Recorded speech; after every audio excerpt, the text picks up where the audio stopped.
आप देख रहे हैं एनएमटी न्यूज और आपको रखे सबसे आगे।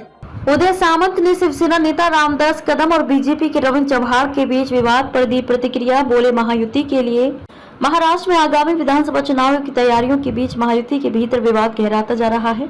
उद्योग मंत्री उदय सामंत ने शिवसेना के वरिष्ठ नेता रामदास कदम और बीजेपी के मंत्री रविंद्र चव्हाण के बीच चल रहे विवाद पर प्रतिक्रिया दी है। सामंत ने इस विवाद को महायुति के लिए नुकसानदायक बताते हुए दोनों नेताओं से समझदारी दिखाने की अपील की है। शिवसेना नेता सामंत ने मंगलवार को यहां एक प्रेस कॉन्फ्रेंस में कहा, रामदास कदम और रविंद्र चव्हाण के बीच का विवाद महायुति के लिए नुकसानदायक है। ये जरूरी है कि दोनों नेता अपनी गलतफहमियों को सुलझाएं और ऐसा कोई कदम न उठाएं जिससे महाविकास अघाड़ी को फायदा हो।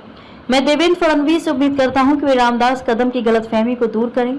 इसके साथ ही सामंत ने बदलापुर प्रकरण में सख्त कार्रवाई की बात की। उन्होंने कहा कि बदलापुर मामले में दोषी को कभी माफ नहीं किया जाएगा। हम सख्त कार्रवाई करेंगे और किसी को भी संरक्षण नहीं दिया जाएगा। उल्लेखनीय है कि महायुति के दोनों दलों के बीच विवाद की शुरुआत तब हुई जब रामदास कदम ने मुंबई गोवा हाईवे के निर्माण में देरी को लेकर बीजेपी के मंत्री रविंद्र चव्हाण की आलोचना की और उनका इस्तीफा मांगा। कदम ने चव्हाण को काम में असफल बताते हुए कहा, कितने साल से मुंबई गोवा हाईवे का काम नहीं हो रहा है, राज्य के लोगों को तकलीफ हो रही है और मंत्री रविंद्र चव्हाण निश्चिंत हैं। चव्हाण ने जवाब देते हुए कहा कि रामदास कदम एक वरिष्ठ नेता है और उनकी भाषा उचित नहीं है। महायुति का धर्म निभाने का ठेका सिर्फ हमने नहीं लिया है। मुख्यमंत्री एकनाथ शिंदे से मेरी विनती है कि वे रामदास कदम जैसे लोगों को काबू में रखें।